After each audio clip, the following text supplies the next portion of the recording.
Hey everybody, this is May 20th, 2014, and this is DCMOOC. Welcome to our first real core session. We're in week number 2, and tonight's topic is understanding digital citizenship, and I'm Alec Koros, as you can see on the slide there. Welcome everybody. One of the first things I wanted to mention was the chat gets pretty busy, especially when we've got this many people in one session. So one of the things that you may want to know is that you can actually drag the little chat box and move it over to the side, and it allows you to make the chat box a lot bigger. So you can position it on your screen if you're using a normal desktop computer. You can basically rearrange most of the panes if you want to close things or do that sort of thing. It's quite useful. So that's probably one of the first things you may want to know about Blackboard Collaborate.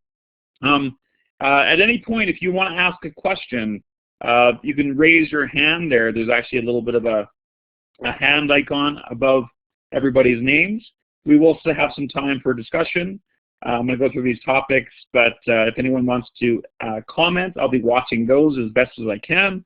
Of course, feel free to have a discussion here or on Twitter or wherever that discussion happens. So it's great to have so many of you tonight interested in this particular topic. Really excited that you're part of this MOOC. So I think without going any further, I think we'll just start with the topic on understanding digital citizenship. Can you hear me okay? I want to make sure that the audio is about the right level and it's coming in fairly clear. Perfect. Awesome. Okay, good. And it looks like you're an active bunch, so this is fantastic. I'll just I'll throw my image up there really quickly in case you want to see that this is a real person. I'm hiding in my room at the moment. This is how it works. Kids and family in the other room. So if you hear a cat or a kid or that sort of thing, well, that's just family life. This is I'm in the same sort of place where many of you are. You know, you could be doing this from just about anywhere in the world, which is really, really kind of cool. So I'll put on the video for a little bit longer then. Here we go. I haven't done my hair or anything, so I've been traveling all day. I was in Denver this morning in Chicago, so it's been a long night. Anyway, so this topic is really one that's really quite important to me. And, you know, what I think is really important, though, is none of us is an expert at this topic. I'm going to give you sort of a perspective on this particular topic. There are people that sort of coined the term, like, you know, people I'll mention like Mike Ribble, for instance. But in terms of who's actually, you know, an expert on this, I think we're a long ways from it. Now, I have a Google Doc that I'm going to share there as well. That's a list of resources that you'll actually find in this presentation, and it's basically in the order of appearance. You can feel free to move ahead and look at some of those resources. Some of them are videos, so be careful with that. But there'll be time to time where I might actually want you to go to some. All right, so I'm going to just move on, and I'm going to basically start the presentation here. If I can find the proper widget. Here we go. I'm just going to learn how to move this here. All right, okay. All right, so there's your documents. Hopefully you've picked it up. And really, again, the topic is digital citizenship. And we'll start here. So this particular term really came from the idea of cyber safety. And, you know, do you remember the term cyber safety? I'm assuming most of you do. I mean, we still use the term cyber safety, but it was really kind of a late 90s, even early 90s term that we used a lot. And I think a big part of that was that we really, you know, at that point, the internet was sort of an and/or proposition in classrooms. We could use it, but we didn't really need to use it. Whereas I think today it's becoming so ingrained in terms of the things we do. When we think about research, for instance, we most likely are thinking about research that includes a computer or the internet in some form, whether it's even something like it's online journals through other universities, you know, something more formal, or just Googling things as well. So I think that's important we understand that, you know, things have really changed. And we were really, scared, obviously. A lot of new things came up at the beginning, and I think we spent a lot of time scaring kids, and I think that was really an important thing to recognize, is that we spent a lot of time scaring kids because we were scared about the internet as well. So there are things like this, for instance, meet Buffy. He's the 17-year-old high school cheerleader that you've been chatting with on the web. That mystery component of all of this. And there was a lot of PSAs or public service announcements. And what I'd like you to do first off is actually, I'm going to drop a link into the chat, and I wouldn't mind you watching this. I want to hear your thoughts on this particular PSA. It's a bit out of date, and I think that's an important thing. So if you can watch this video, I think it's like about a minute long, and come back to us as soon as you're done.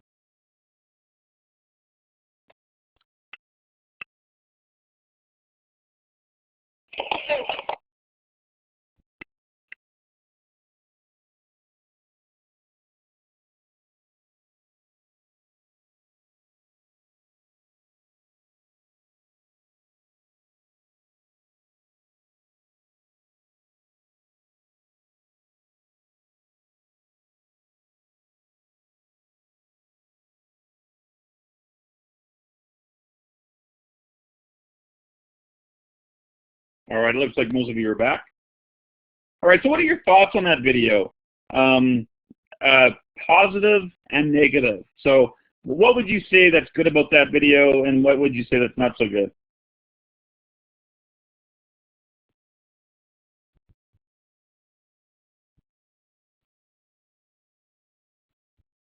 Right, yeah.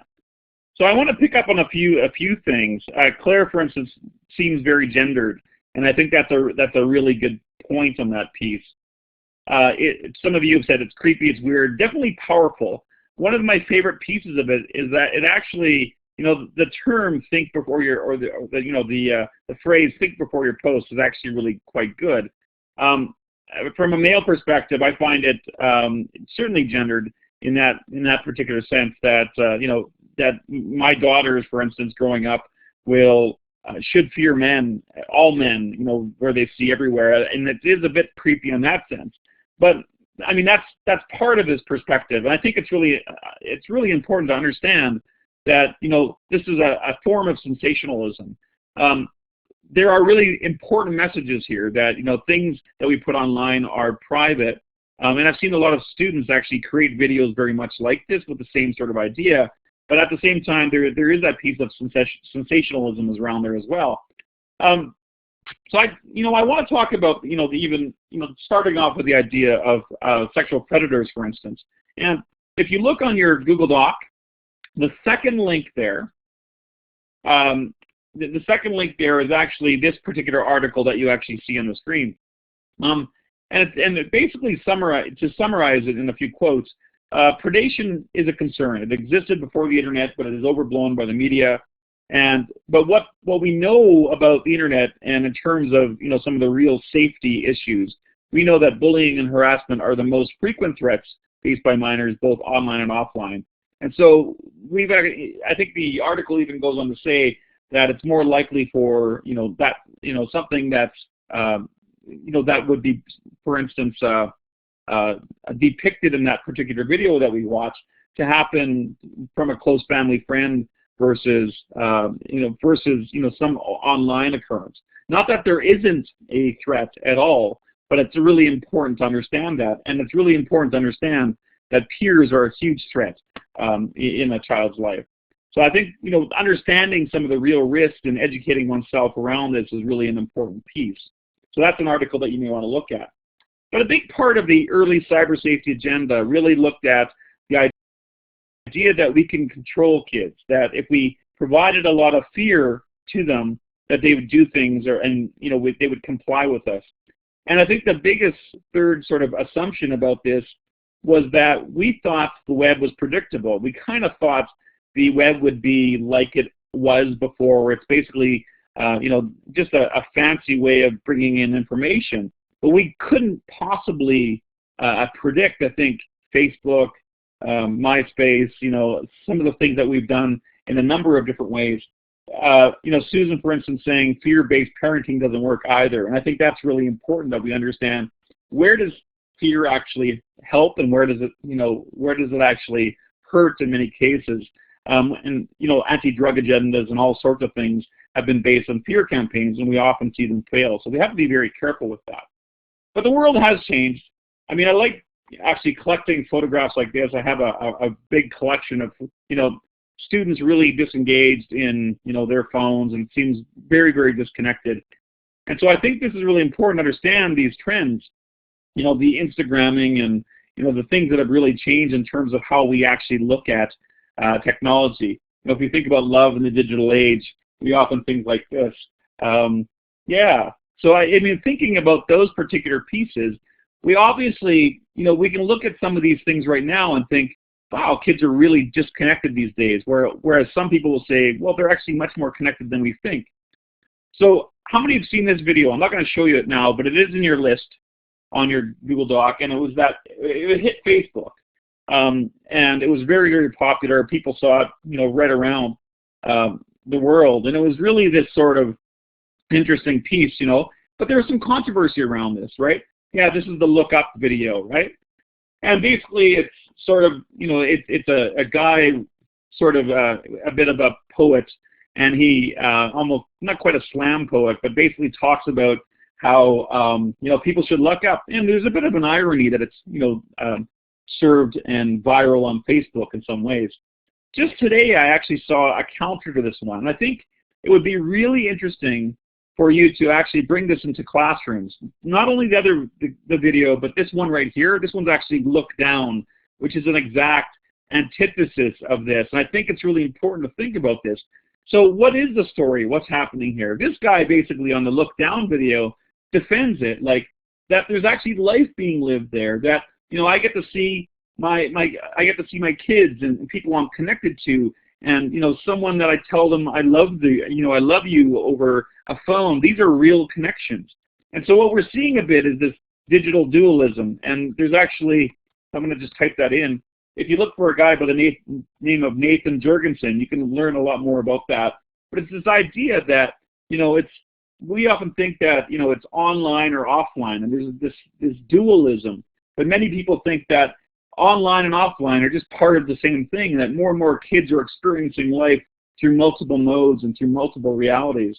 But it's all just one real reality, and I think that's a really important way to look at this. So I would suggest, looking at both of these, discussing with your students, what is the real story? What's happening here? Is life being lived there in those devices? Are we shortchanging some of the devices in terms of how we look at things? So I guess, this has been shared before, and I think this is important too. And balance, yeah, as you say, Ted, I think that's really important. Balance is really quite important. So, we shared this before. I think I shared it last week. So digital citizenship is a concept which helps teachers and technology leaders understand what students should know to use technology appropriately. But I like the last part here. Digital citizenship is more than just a teaching tool. It is a way to prepare students for a society full of technology. And I think this is where it moves past the fear-based pieces, where it moves past the idea that we have to, scare kids into compliance, that we understand that the world has really changed now, and we need to get on board and really understand. So I think it's a much more proactive way when we start talking about digital citizenship. By the way, and if you haven't seen this already, and I believe this is in your link in your Google Docs there, and if you missed the Google Doc, I'm going to just basically throw it in there again because I know people are coming in late and they may not see that. This is, Mike Rabel has these 9 themes of digital citizenship. Now, I'm not going to talk about these, but there is a policy guide coming up pretty soon from the government that will, that we actually discuss these 9 themes quite well. I'm actually going to do something a bit different. I'm going to use different terms, but they basically encompass a lot of those things in those 9 themes, just to make it shorter for a presentation that's that's only 90 minutes long. So I just kind of took some liberty with this here. Something to know, and I think this is quite important too. So how do you actually respond, and how do you participate this week? And I think this is essentially important. So if you go to the DCMOOC site, and I'm actually going to go there and just pop in the link. there's actually, under the content overview menu, there is a place that says weekly prompts. And there are some thoughts on how you can participate this week. And, you know, I just tweeted tonight, and I wonder if I can actually find that. This is weird, kind of quoting my own tweet in a presentation that I did. I'm going to see if I can find this. It sounds like self-serving in a sense. Here we go. I'm going to find this right here. So I tweeted this just earlier tonight. The idea that, hopefully this actually works. I don't care how good the content is, you're not going to learn behind, you know, to become a digital citizen behind a learning management system. And so basically what I'm saying is I totally recognize that the way that to participate in this class can seem or feel a little bit complex. We've got Twitter, we've got Google+, some people have blogs. But I think the real story is here. By doing this, we are sort of demonstrating what these tools are about, how we can connect, how we can actually understand some of the complexity. There's a term called sense making and wayfinding. And I think that's what we're doing, is we're trying to make sense of this world. The content is important, certainly, but of course, trying to figure out how we can actually communicate in these different ways, I think, is really, really important. So I understand there's some complexity, but this guide here will kind of help you, no matter what space you want to participate in, whether it's Twitter or Google+ or in your blog, it'll give you some options to be able to do that. So anyway, I'll move on here and we'll get into the real content here. Yeah, LMS is Learning Management System. So yeah, and that's, you know, like Moodle, Blackboard, that sort of thing. Thanks for helping, everybody. Look at all the help. You know, what a wonderful netiquette group here. All right, so the first topic I want to talk about is the idea of content and how we've, you know, spent a lot of time blocking content in schools. Now, I've actually looked at a lot of magazine covers, and I found some of the most controversial magazine covers in history. This is from 1966, very controversial at the time. This was 1971, and the big deal here wasn't because it was Playboy, it was because it was the first African-American woman on a Playboy cover, and this caused all controversy. This was also, incidentally, the same year I was born. Then, to be fair, 20 years later, and I don't know if you remember this one, this was all sorts of controversy. And I remember as a young kid and hearing about this, and I thought it was just not a big deal. And it was, you know, this was sort of a big deal. Like, this wasn't seen to be appropriate. And I think that's a shifting term. You know, what's appropriate today is very different than what was appropriate even back in 1991. Even, you know, this, for instance, you can see what Ellen has become in terms of celebrity, but we often don't remember that her coming out in 1996 caused all sorts of issues, you know, especially that, you know, it was, you know, angry parents and, you know, people very worried about, you know, her coming out because she was a big celebrity.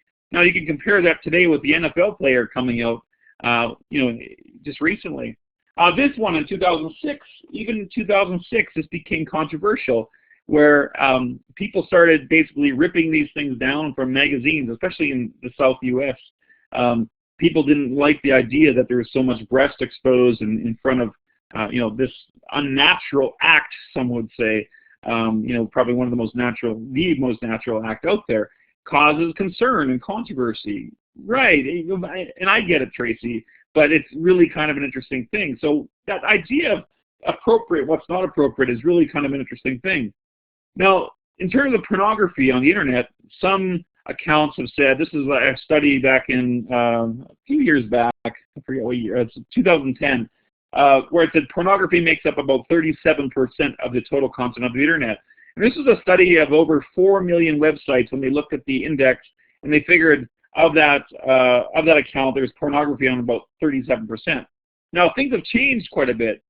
In fact, there's a more recent study that looks at, it's probably more like 4%, and it's changed, I guess, quite a bit in terms of that, but partly because there's so much more of a social web, I guess, these days, it's a bit different. The internet content is very different.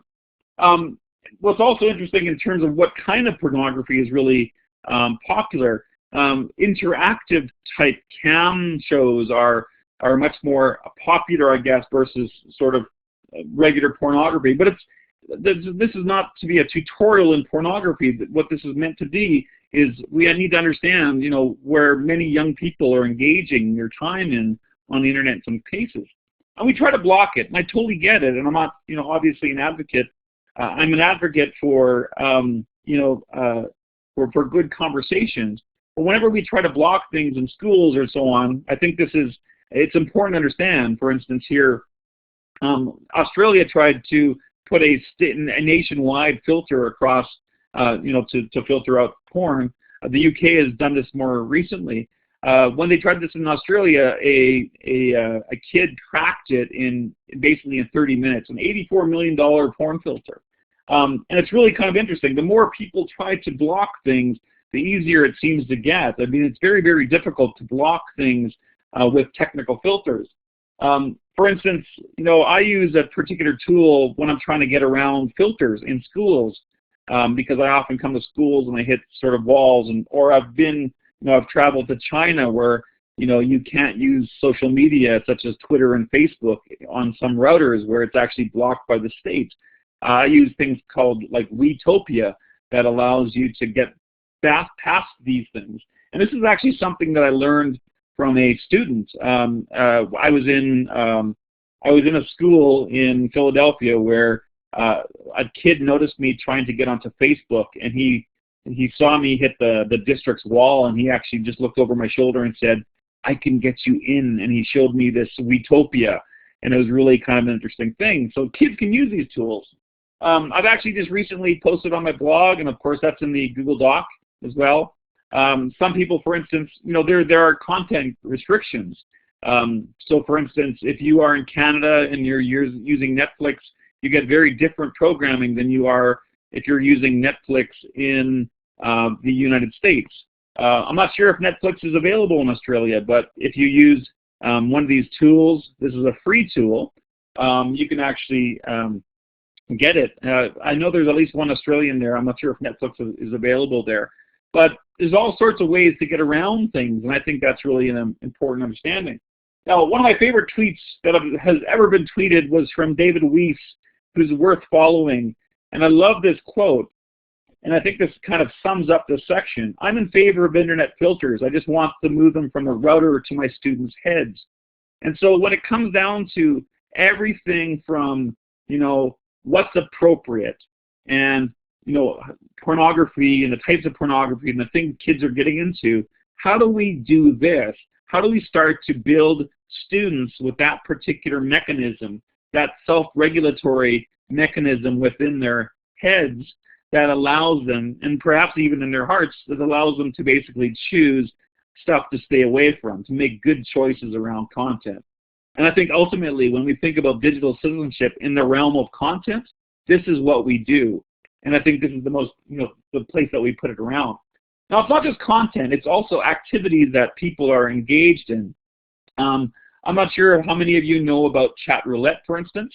Chat roulette is basically, and it explains it here, it's basically, it allows you to talk via video to random strangers. It pairs you automatically to sort of a random stranger. And although on paper it sounds okay, but what's happened is it becomes rather bad over time. You know, a lot of people are using it that do inappropriate things. And for a while this was kind of on the fringe, like some kids knew about it, some didn't. A lot of my undergrads certainly know about this. They use this kind of with friends, I guess, in some ways. But what happens is, and I've actually, in your Google Doc, and if you missed it, I'm just going to paste it in there again. There's actually, I think I put the video there. I'm not going to watch it right now, but it is quite funny. I think it's the one that says, oh, maybe I didn't put it there. I probably didn't. This is basically, you've probably seen Wrecking Ball, which is probably a content issue by itself, with Miley Cyrus. And she's sort of nude on this wrecking ball, and she's singing the song. Basically, someone created a chat roulette version of this, and it's quite funny. So if you put chat roulette wrecking ball, you'd find this video if I didn't include it in the video. And what's interesting about this is, so this video itself went viral when not a lot of people knew about chat roulette. But what that does is it gets people interested in something. So often mainstream or viral videos will basically, someone mentioned the word dark net, or the dark internet. These parts of the dark internet, the fringe internet, become very popular when they're brought in, they're mixed in by viral videos, by media mentions, and a lot of other things. So often these things are dark for a while and they're not used a lot for a while, but they end up becoming mainstream because there are massive mentions in viral videos and that sort of thing. So this is what sort of happened. So yeah, it wasn't that fringe, but it was for some point. You see this a lot. I mean, in college dorms, people play with that sort of thing. I'm amazed by how many people don't know about it. Like if you ask most of your colleagues, I would guess that a lot of people don't know about chat roulette. Yeah, Christina, for instance, there was a great chat roulette where a guy plays piano and she's linked that. So these sorts of things, that's another example of how something that's kind of on the fringe ends up being put in somewhere else. Yeah, some of you haven't heard about it. But honestly, if you were to go on it within, like basically you click a button and you're connected to another webcam, I would guess, I haven't seen it in quite a while, but I would guess within 10 clicks, and anyone who's used it, let me know, within 10 clicks, under 20, you would see some nudity in a short time, I would say. So I would. It's not something I would use or recommend to anyone. It's not something you would go to. So Krista's saying yeah. So I'd say for sure within 10. I think even some people used to play this chat roulette bingo, where they basically, within so many clicks, you'd basically be able to fill up your bingo card with all sorts of bad things that you saw. And as Rhonda's saying, pretty sick stuff on it, right? So this is not something you even. So if your students are looking at it, they're going to be exposed to pretty sick stuff, as Rhonda says there. So anyway, that's kind of an interesting thing there, right? Not something I'm recommending. Now the other piece is, they're doing other things like Snapchat. Now Snapchat, there were some rumors that this was originally, although the founder said no, it never started out as sexting. But most people believe, and it's widely accepted that this has started out as a sexting app. But I think many people are not using it. I mean, one of my undergraduates described chat roulette as texting with your face. And I thought that was a good way of putting it. I thought it was kind of cool. But there's something I really like about chat roulette, and I'll tell you why. The reason I like it is it basically gives students at least the promise of, it's not perfect because people can still, maybe I should go back a second. If you don't know what Snapchat is, basically what Snapchat is it basically allows you to send images to one another through your smartphone, and you can time it in terms of how long they stay on the phone. And I think it's like at the most it's 10 seconds, at the least it's like 1 second or something. And basically these things disappear. So I don't know if that's a good description of it. I've only played with it a few times. But basically, I mean, a lot of people are interested. So yeah, 1 to 10 seconds. So, and a lot of people like this. And I think, I guess what I like about this, and what the fear is, like the big fear for many parents is that, kids are going to send bad pictures of themselves and so on, and there'll be sexting happening and so on. Whereas what I like about that is it brings back the idea of ephemera. Like kids today don't have the privilege of their mistakes disappearing. And this, I guess, provides a little bit of that promise that allowed some of the stuff to actually disappear. And I think that's a good thing. I think we should have more apps that really, truly allow kids' mistakes to disappear. And some of the things they don't need on Facebook. I think that's important. The funny face or whatever else, I think that's really important. For me, or for you, I would suggest that if you don't know what this is, get it. Put it on your phone. Play with it. Pair up with a friend, find out what this does. I think it's really important. Don't be worried or scared by the app itself. There's other ones, like your Squawk, which is less popular, but same idea. There's ephemera. Clip Chat's another one. These are three, the same sort of thing. For instance, right here it says, Clip Chat, the easiest way to share disappearing moments. Really kind of an interesting thing. And more kids are on Snapchat. I think I think Facebook tried buying Snapchat for something like $2 billion or something. So it's really important. It's something that's it's more and more kids are moving to this sort of part of the web. It's not really part of the web, or this these kinds of activities, because they're not under the scrutiny of parents anymore in some ways. There are other things that are much scarier, I guess, in some ways, or different. I mean, I shouldn't say the term scary. That's putting a lot of judgment on this. But this is something that was, quite popular for a while. This is actually a Facebook app that's called, as you see here, Bang with Friends. Basically what this does is it would basically go through your entire Facebook list, and you could basically put a check mark by all the people that you'd be willing to get with. And if another person did that as well, and if you both checked off each other, you would be able to communicate and find out that you're both interested in each other. Now, maybe the term is a bit too far. Maybe it's, it's definitely meant for the hookup population, I guess. But I guess, it's sort of like the 60s culture meets digital media. Yeah, so Miss Joanna Beach, for instance, says Tinker, but I think it's actually Tinder, which is the next slide. So yeah, there is a more popular mobile app, which basically does the same thing. This is probably one of the most popular apps for the dating, people in their 20s, certainly in their late teens. It's called Tinder. Same sort of idea. Basically, you look through people who are local. You can see their images. It's really based on appearances, certainly. And basically, you decide who you'd be interested in. You either check, like give them a like or a discard or something. And then basically, if they also like you, basically you can communicate, decide to get together. So it's a really different type of dating that we were used to, and I think that's really important too. Yeah, Plenty of Fish, very popular. So really, dating has changed a lot. Hookups have changed a lot.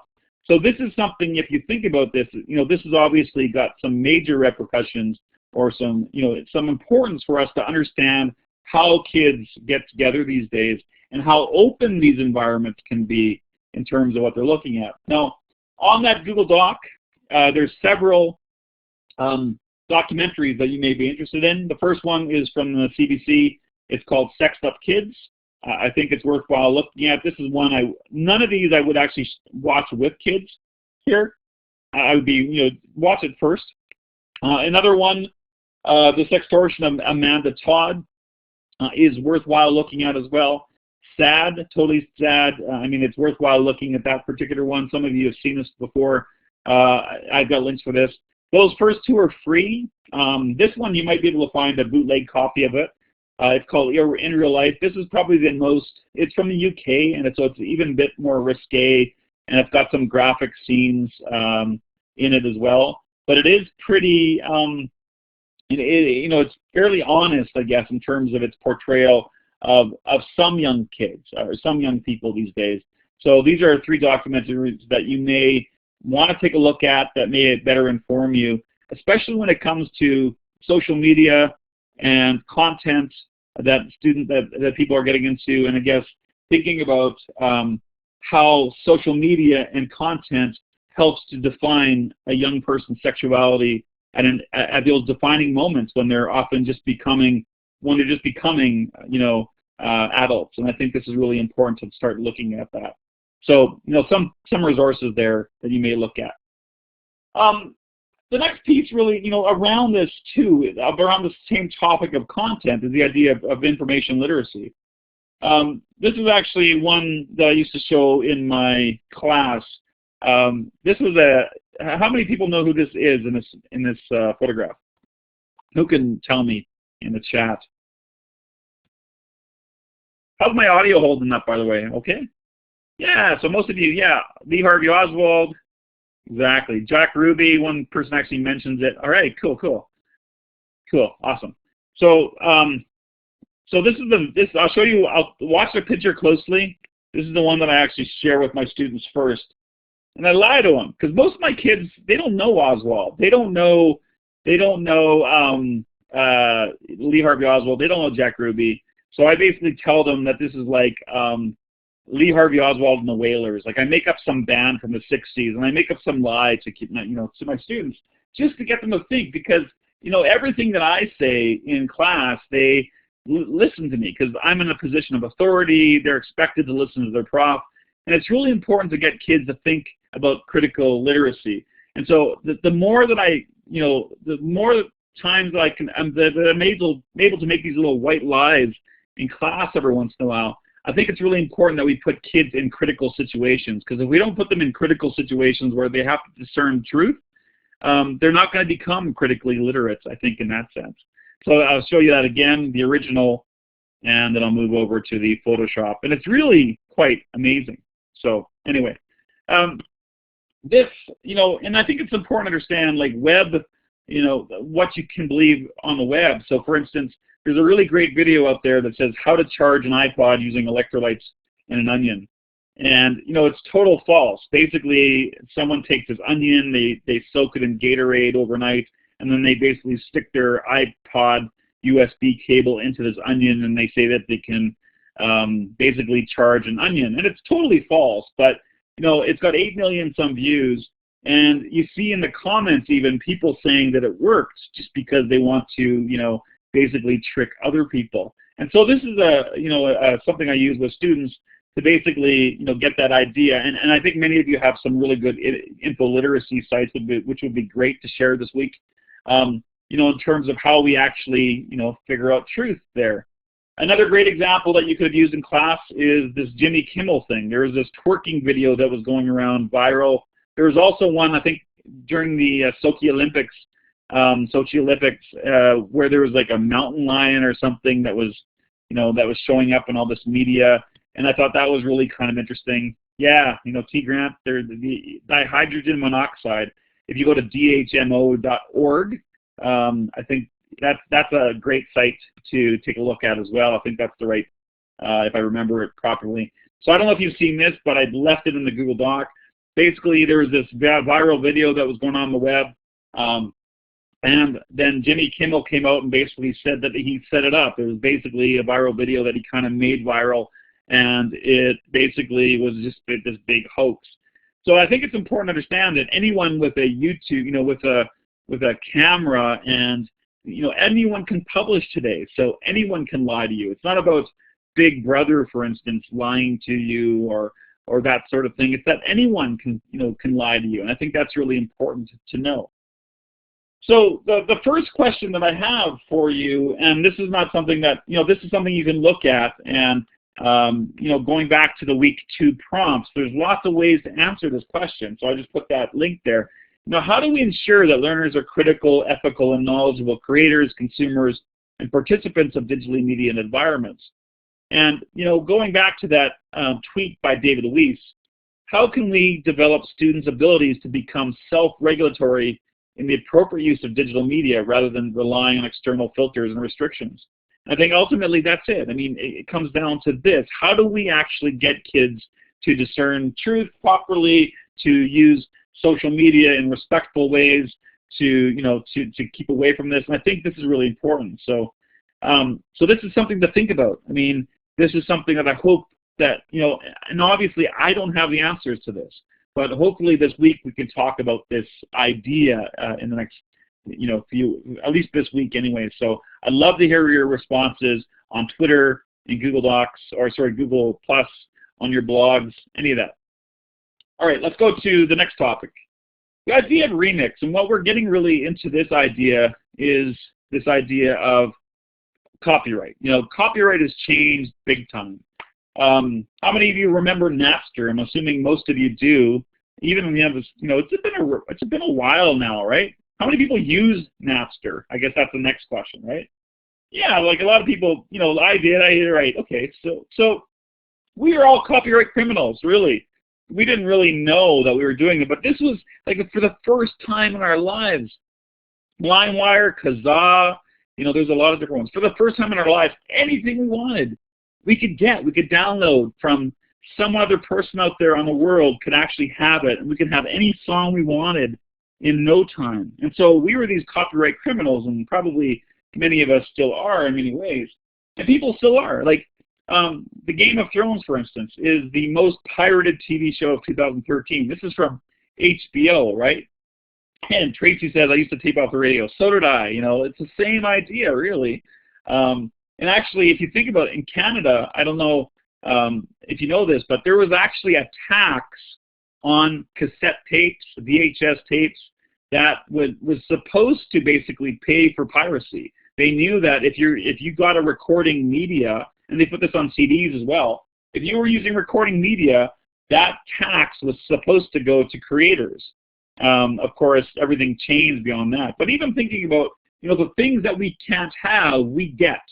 And so HBO's Game of Thrones was actually kind of hard to get because there's no legit ways other than buying HBO's expensive package, which is not available in Canada, I don't think, or maybe not. I'm not sure legitimately. But maybe it is. But, you know, people just get it. I mean, it just becomes the most pirated things. And of course, it makes it more popular, which is kind of the ironic thing, that piracy actually produces, in some ways, more people talk about it. It creates a culture around the show in a very different way. So we have to remember that not all sharing is illegal or unethical, and I think this is really an important piece. And this is a much shorter section here, but for instance, I think it's really essentially important to think, you know, talk to students about copyright in very, you know, to think about what they do, to model copyright. One of the best ways to do that is to talk about the Creative Commons. If you don't know about the Creative Commons, you should know that it's a great place to not only find copyleft material, but also to be able to make your stuff copyleft so people can use it. And I think it's a really important conversation around this. That's really quite important. Beyond that, there's public domain stuff. One of my favorite sites is archive.org. I believe these are in your Google Doc. I'm going to drop that in there in case other people came in. I think some of these resources are there. Archive.org is one of my favorite sites to find old books, video, text, like public domain stuff. A lot of it's old, but it's really, really good stuff. Open educational resources, as Jay says. But as some people mentioned, fair dealing. You know, fair dealing is different in Canada. Now, if you're from the U.S., your term is fair use. In Commonwealth countries such as Australia, so the Australians here, fair dealing is usually a Commonwealth term. So it's a little bit different than fair use. Well, it's actually a lot of bit different than fair use. But in this particular case, like this is Bill C-31, recently, I think it's C-31, I could be wrong on the bill number, changed, could be C-11, I forget now. If anyone knows, let me know. I'm not afraid to say that I made a mistake. Bill C-11, that's what it is. That's the Copyright Modernization Act. It says in that document. So, for instance, you know, thinking about, you know, when you actually use something, you know, questions you ask is, what is the purpose of the dealing? What is the character of the dealing? What is the amount of the dealing? What are the alternatives to the dealing? And what is the nature of the work? And the big question, 3.26, is the effect of the dealing on the work. So understanding how this actually works is really an important piece here. So that's something to be discussed with. If you don't know about fair dealing, this is pretty new stuff in Canada, this particular thing, so it's really important. But in terms of remix, things have gone, I'm going to show you one. This is actually, I'm going to get you to do another video to take a look at it, because I'm a big fan of remixes. So what I'm going to do now is actually send you to this remix. It's about a minute 35 long, but it's one of my favorite remixes. And remix has really gone popular. So take a look at this one. So if you can watch this video, come back in a minute 35.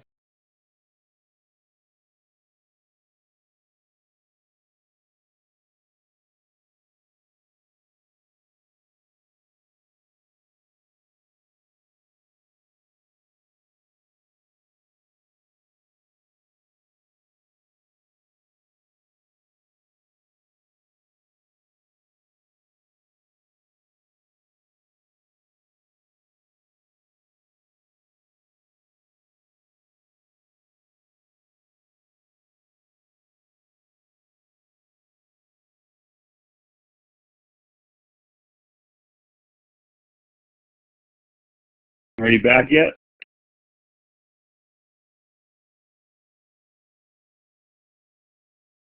All right. That's one of my favorite. I mean, just a great video. And there's actually a few other videos that have been dropped in the chat. By the way, to get the notes, to get all of the text later, this is something important to know. If you want to capture this transcript, when you're done, at the end, just go to File, File, Save, Chat. And then you can actually download the entire chat forever. Yeah, I know, I love that. I mean, there's a great Obama one where he basically sings Call Me Maybe. There's another one with Brian Williams that they sing Gin and Juice. But it's really kind of amazing. Like, remix is such a beautiful art in so many ways that I think we need to honor that in many ways. And it's mainstream. I mean, this is something on the Jimmy Fallon show, which is really kind of cool. So a few places to start thinking about copyright. There's a great documentary called RIP, A Remixer's Manifesto. I would watch it first. There are some pieces that are stronger than others in this particular piece, but this is a great, it talks about the ethics around copyright. It starts off, it kind of follows along this guy by the name of Girl Talk, who is a remixer. And they talk about this and what are the sort of the complexities around this. But what I love about this is ultimately this video, and this video ends up in thinking about copyright as it applies to things like human patents, like HIV medications. And so it ends up in the Brazilian favelas where they actually start talking about, they start talking about, like, what are the human implications, the social implications of too much control of knowledge. And I think is really, really important points here. So this is something that's really worthwhile. As Kelly says, having students do a remix for a presentation is fantastic. So this is something you may want to look at. These are the 4 principles. These actually come from Larry Lessig, which I think are really, really important. Really poignant ideas, I think, in that particular piece, is that to build free societies, it must limit the control of the past. And this is where, for instance, how corporations like Disney, like in the remix, in the documentary, for instance, they talk about how Disney sued a daycare for having, photographs of Mickey Mouse and stuff, which is really kind of an interesting thing. There's another great series of shorter videos. So, RIP, a Remix Manifesto, is actually like an hour or 2 hours long. So it's longer. But if you want to get some condensed ideas, this particular group is really, what's the guy's name? Ferguson? I'm trying to remember his name right now.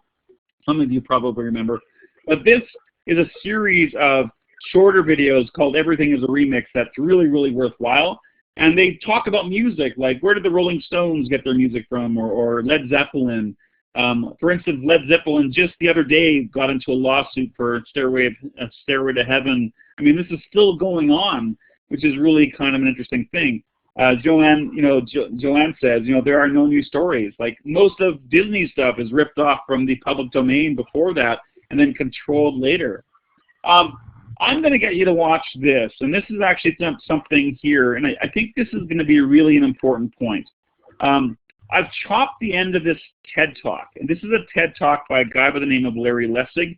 He's the guy that actually brought together the Creative Commons. And so at the end of this talk about creativity and how copyright chokes creativity, he talks about the conversation that we're having with our kids, how we criminalize things. So I just want to, it's like a minute or 2 long, and I want you to think about this in terms of how copyright and copyright infringement and creating pirates of our kids affects them. And he talks about the ideas of corrosion and how we actually corrode sort of the societal norms, I guess, in this sense. So I'll pass it on to you. Watch that video and please come back to me.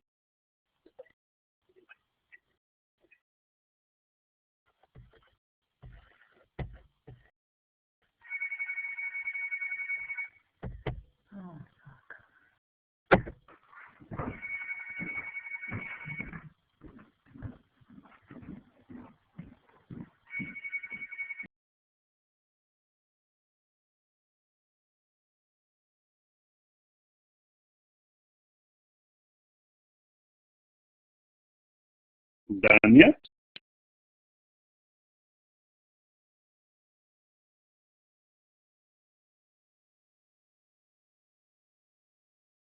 Oh, it should have just played the end part. They have just not played. It should have been a tube chop. So, oh, okay.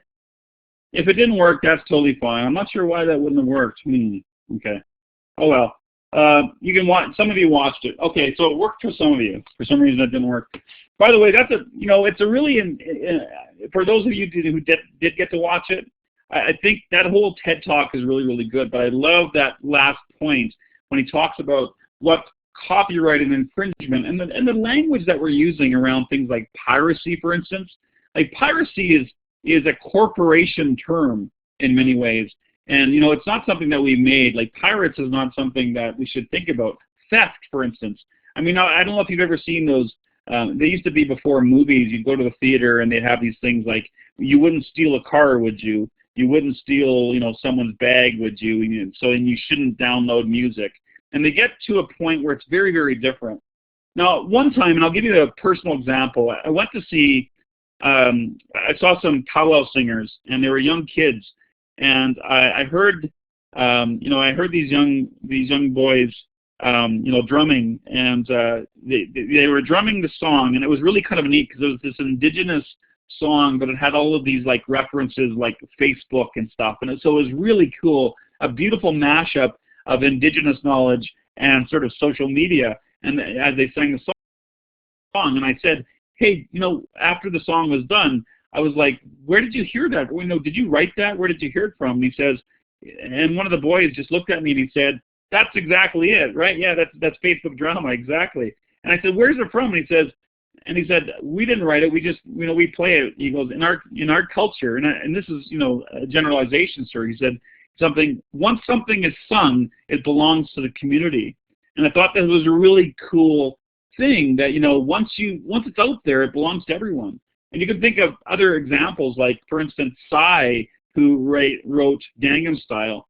He took a very laissez-faire approach to anyone copywriting, using it and creating it. Like the whole Pharrell thing with Happy, no one's getting sued around this. It's actually creating a buzz around it. And it's really a different time for copyright, that sometimes people's participation with media actually, rather than make it less valuable, makes it more valuable. And so I think it's a really, really interesting time right now for things like copyright. Okay, we'll move on here. So, the big question here around this one is, how do we model modern approaches to copyright and creativity where the rights of both creators and consumers are balanced and respected? And I think this, again, you can go back to the prompts page, take a look at it. I think it's really important because this is really balanced. Copyright and intellectual property was never meant to hoard things. It was much more around the idea of how do we share as a society? How does everyone benefit? It was always about balance, but it's really got out of balance in the last few years. All right. Identity. And I think this is a really big deal right now. This is probably one of the biggest things. We could spend a lot of time on digital identity. I think the way we used to look at things in terms of digital identity, and I think about my upbringing. My mom would have shoe boxes and shoe boxes of photographs, and I thought this was kind of an interesting thing. And so in the past, the way in which we mediated our identities, it was much more selective, closed, and controlled versus things happening on Facebook. And if you look at it, I don't know if you've seen this video, I won't bother watching it, but it's really good because some of you I know have seen this. It's called Dear Sophie, and it's about this dad who, and I think it's in your Google Doc, who basically, when his daughter is born, he gets her a Gmail account and starts emailing her as she grows up. And so we look at digital identity at a very young age. So if you think about it, stats-wise, the average digital birth of children happens at about 6 months. In these 6 countries, 81% of children under the age of 2 have some sort of digital footprint. So it's happening very, very early. If you think about social media, they say now the average age of social media maturity, which is basically the age where a kid goes from using a Club Penguin account to Facebook, is about 11 years old. So, it's happening very, very early. My girl, for instance, has an Instagram account. It's her only adult social media profile, and she's 9 years old, but we talk about it a lot. And so when I work with young kids, we talk about the idea that anything digital can be easily copied, instantly shared, easily edited, and potentially viewable by millions. And I think just thinking about this is something that we take for granted, I guess, or you know, this is something that kids have grown up with. They've always been in a place where things are easily shareable. If you think of the comparison, for instance, we came from a time when things were private by default and public with effort. So it was very difficult to put things online. Remember when we used to have like FTP web pages up to sites, and it was really, really difficult, or we had to do, you know, straight HTML stuff to get anything online? I mean, we couldn't run into, you know, problems with digital identity.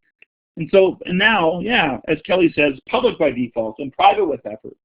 And I think, you know, for instance, we're getting all sorts of kids running into problems where they get tagged on Facebook in a way that they didn't expect to be tagged, for instance. And I think that's really important.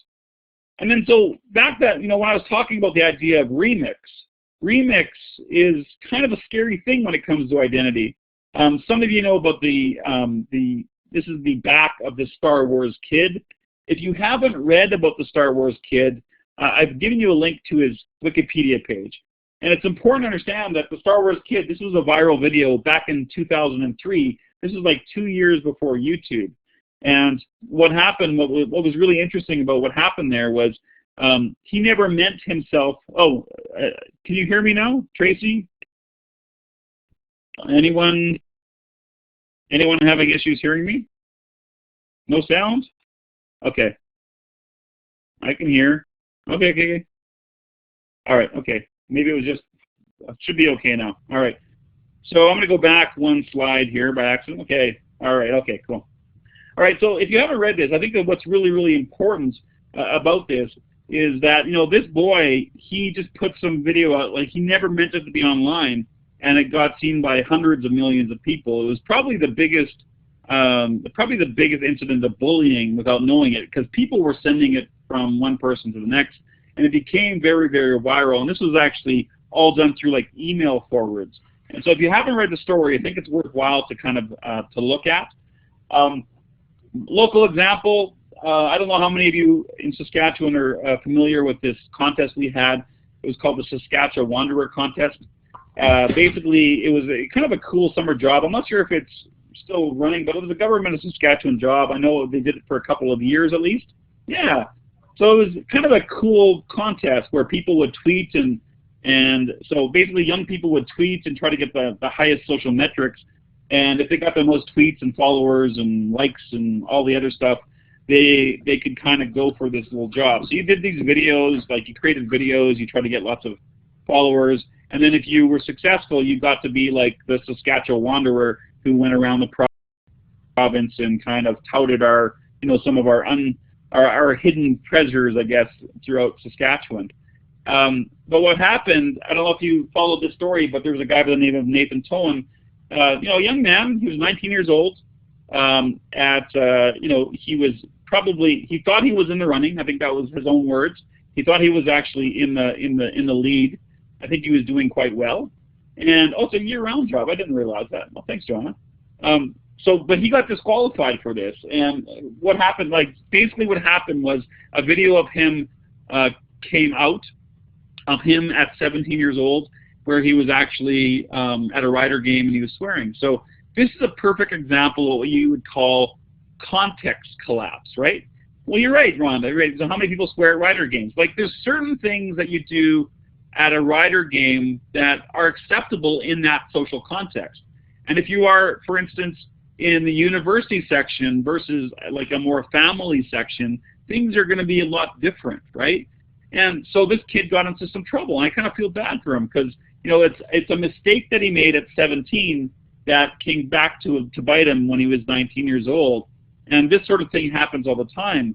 I don't know if you saw recently, Google, the European Union is putting some pressure on Google to sort of allow people or things to be deleted, the idea of the right to be forgotten. And, you know, that's really been a controversial thing is, you know, for instance, these things could happen, but then Google has the ability to basically erase them from ever happening. And I think that's important. I'm glad to hear some, you know, good football chat in there because people are kind of representing what the riders are, the greatest team on earth. But it's not, like kids. Here's an example. This is a teacher who had 50 Facebook friends, decided to go on Facebook and say she called her students germ bags and parents were snobby and arrogant. And she did this on Facebook. And I mean, obviously, I think this is kind of an interesting thing here, is that even teachers make mistakes. They don't get a sense of, in this particular case, who is watching. So we have to be very careful with who's watching, what's the context, who are we connected with, what's a friend of a friend, screenshots, all sorts of things. So basically, obviously, it's not a good thing to put anything on Facebook or digital where you wouldn't want to. And really, cameras are everywhere. And this is, I put a link to this site, and it's actually a blog called Public Shaming Eternus. You remember the Vancouver riots, I'm sure. And that's good. Christina mentioned a video called Digital Dossier, which is actually really useful. So lots of really good gold stuff being shared in the chat. So this is awesome. Make sure you put some of these things in your tweets as well as in Google Plus as well, because this stuff is gold. So thank you. So after the Vancouver riots, there were so many photos of people who were breaking the law. So someone decided to basically put up a website, kind of a crowdsourced public shaming justice site, where people would post images of people breaking the law in Vancouver, like breaking windows or doing whatever else, and then people tried to identify them through crowdsourcing. So this became very popular, and it's amazing that this is available today. This is a kid by the name of Nathan Kodalak who basically wasn't doing something very good there, started a police car on fire, and this was a kid who was otherwise really quite good. He was like a water polo player. I think he was headed to the Olympics. He was doing really, really well. Star scholar, but he decided to take this really bad turn and decided to do something like this. And the next thing you know, he's on the news apologizing for this. And something that if you think about it, he was 17, so the Canadian justice system would normally protect a kid with the Young Offenders Act. I think it's renamed now, but this idea, but rather than, because it was so public and open there, this is on this kid's record forever. And you have to think about this, that the youth justice system doesn't really apply when it comes to social media in many cases. Social media doesn't have those same boundaries that mainstream media has in many cases. So with the assumption that the world is watching, I think we have to be really thoughtful about this. Seth Godin nails it with this quote. He says, "Everything you do now ends up in your permanent record. The best plan is to overload Google with a long tail of good stuff and to always act as if you're on candid camera, because you are." And there's no doubt that social media sanitizes us in many ways. It makes us perform in a way that's probably better than perhaps we are in real life sometimes, I guess. So what's really been popular for me, my undergraduates, and many of my colleagues I work with are building things like digital portfolios. This is actually one this last semester. I'm going to actually, it's in that Google Doc, but just as an example, this is one of my former students, Mark Renier, who went out and bought a domain for himself. And I think that's great. I mean, it's a WordPress blog portfolio. It doubles not only as a performance portfolio, but it also works great for the job. And I think it's really kind of a nice thing to think about this and thinking about portfolios and how students can actually develop their own domains. Kathy, who's in the room, I believe, or I saw before earlier, she's getting students to blog at grade 1. And by the way, this week, Kathy will talk about digital citizenship in the elementary classroom.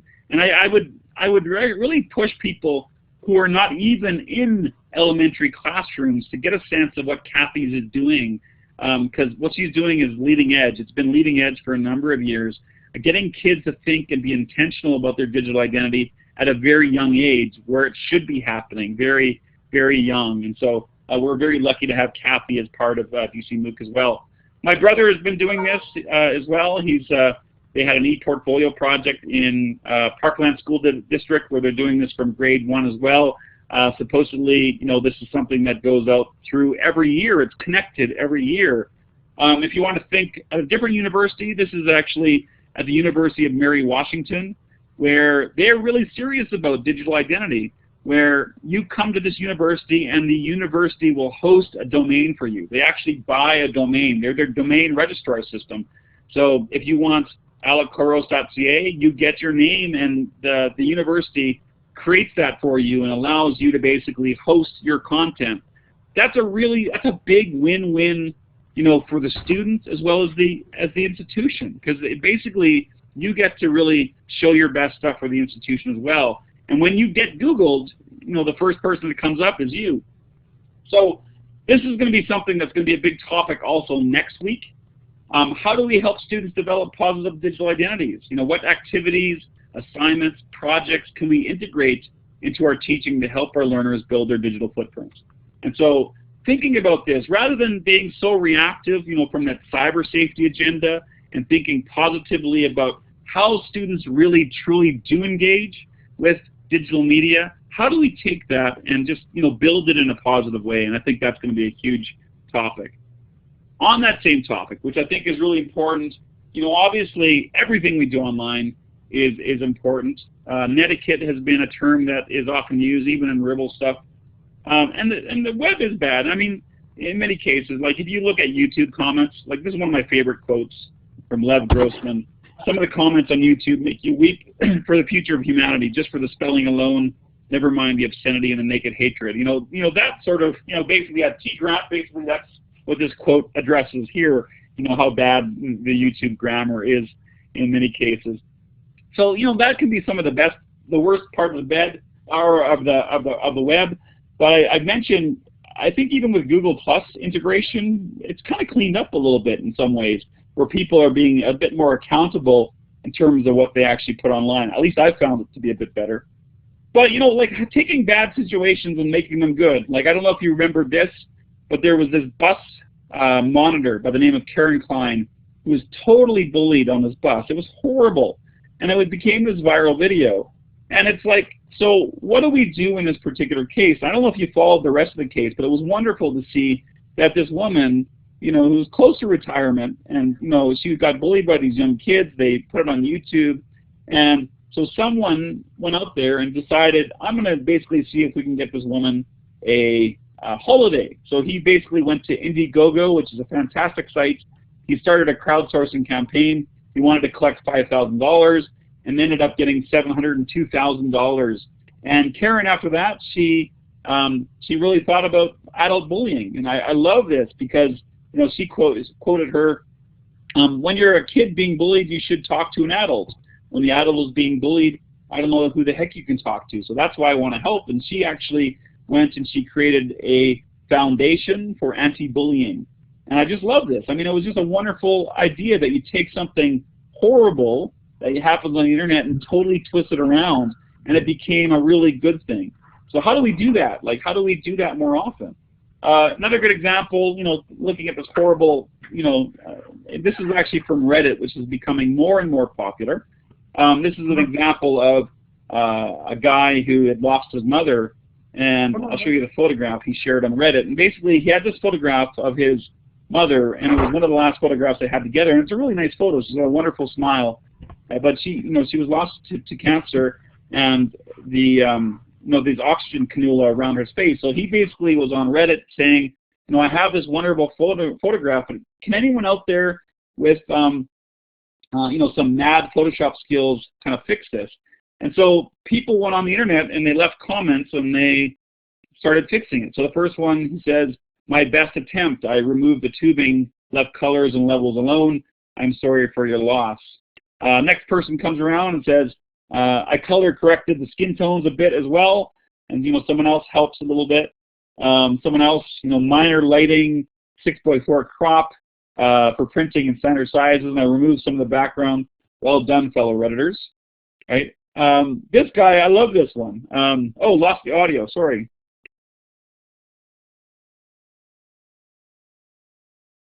Sorry, I'm back now. Can you hear me now? Test, test, test. 1, 2, 3, test.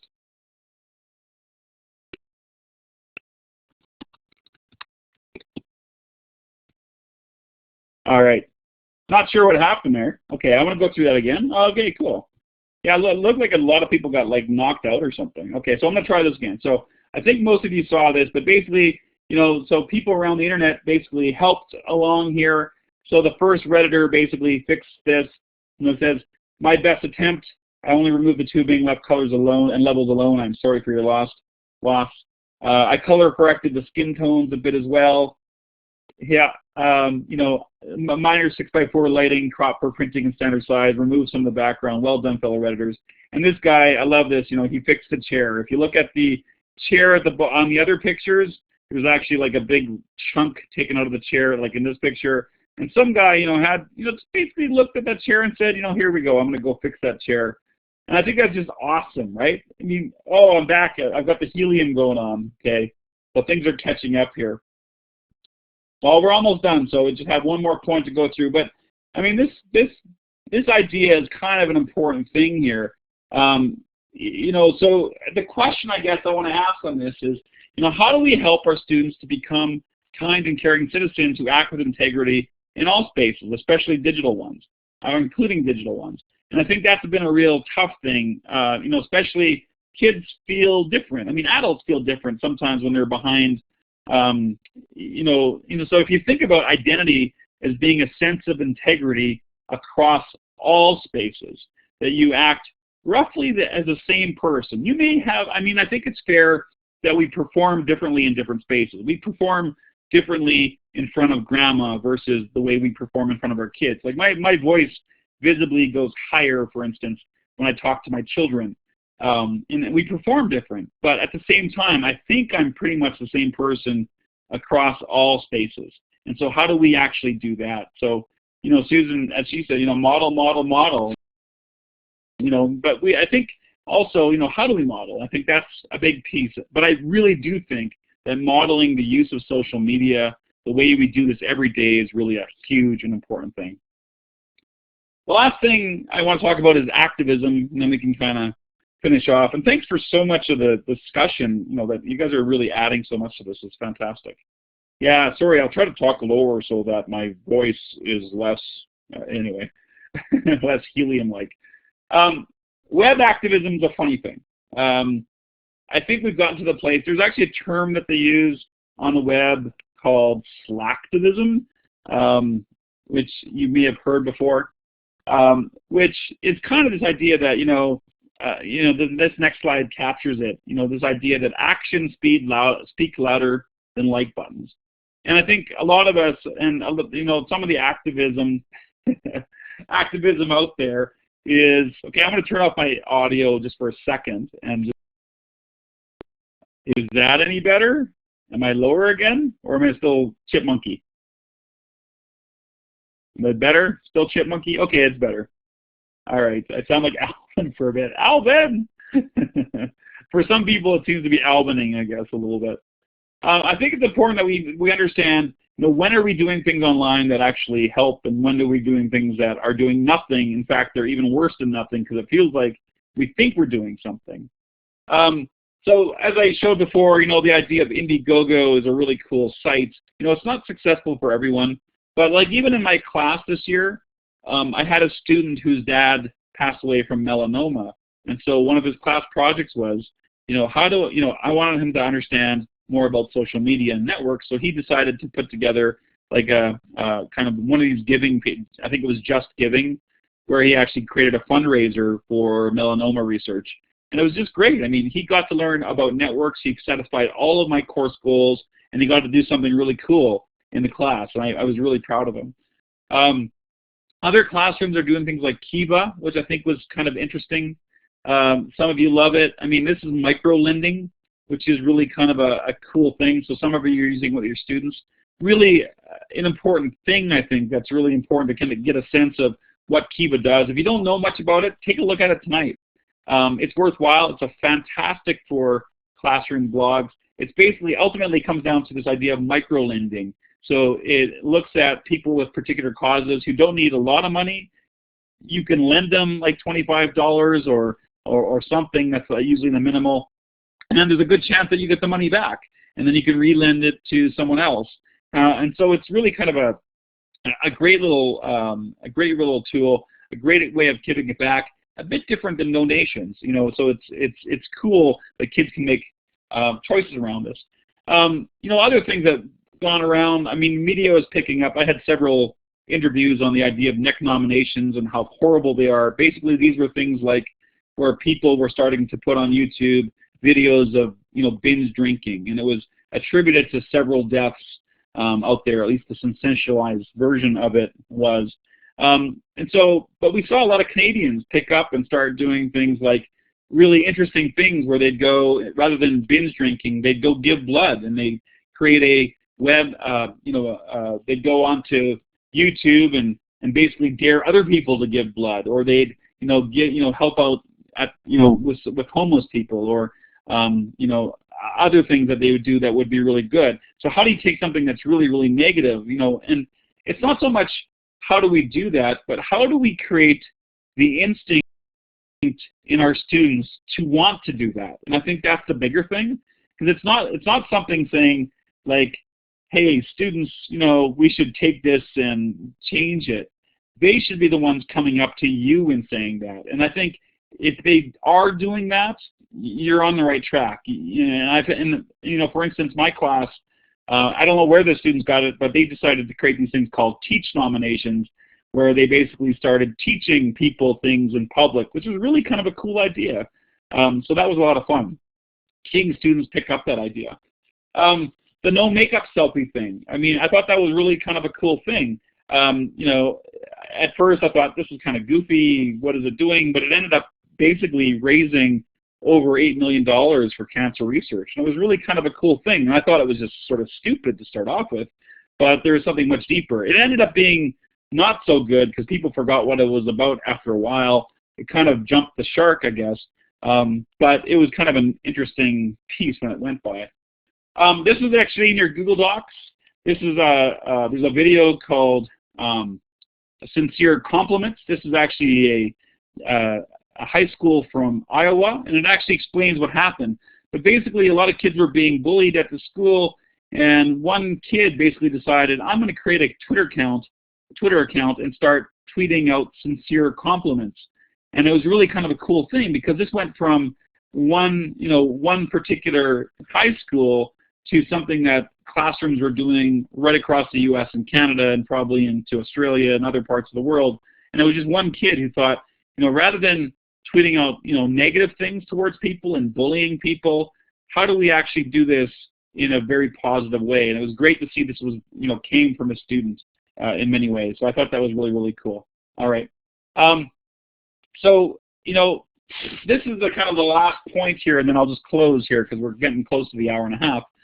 Now, what is the role of schools in terms of developing student activism?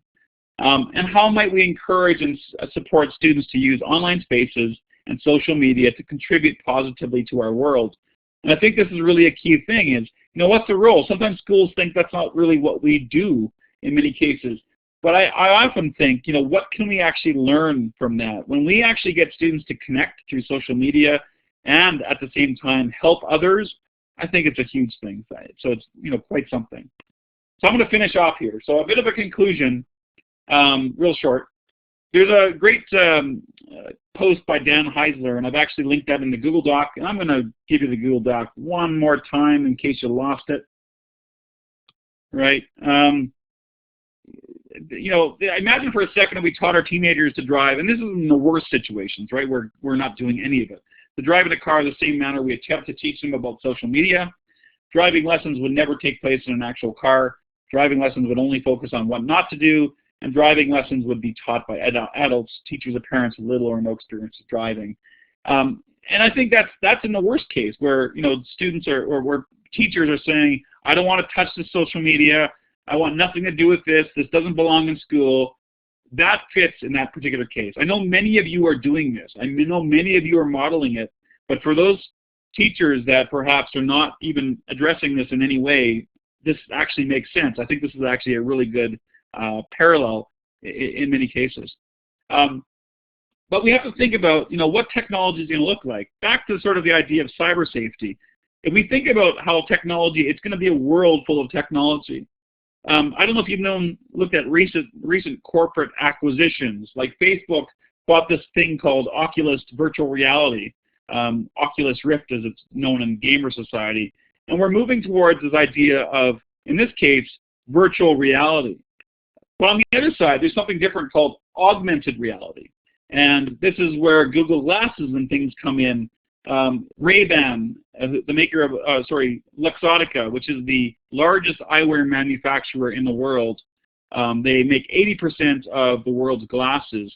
They are going to basically talk to Google Glass and try to make Google Glasses more as mainstream.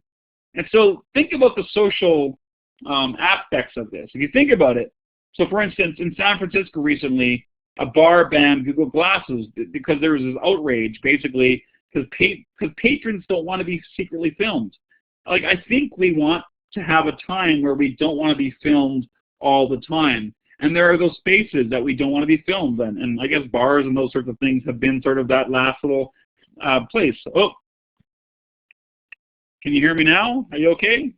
Got me? Okay, all right. So I think, and there's actually kind of an interesting term that people have called, they call people who wear Google Glasses in public spaces and who record them, it's not a nice term, it's called glass holes, which is kind of representative of the term here that, there's this huge technology piece that's, that's basically kind of disconnecting to our social reality. So we're seeing more and more of this disruption. Google Glasses are very disruptive in terms of how we actually look at privacy. And of course, really it's not much different than Facebook and Twitter and all these other things, but it was just kind of a different way of approaching it. So this is going to be a society full of technology. So that's why I think digital citizenship is even more important now than ever before. But if you think about it, because if we think about, augmented reality and virtual reality, we can't be using the term digital citizenship anymore. We just need to be thinking, the term citizenship is really what we need to be thinking about now. That citizenship is really going to include many of these digital perspectives.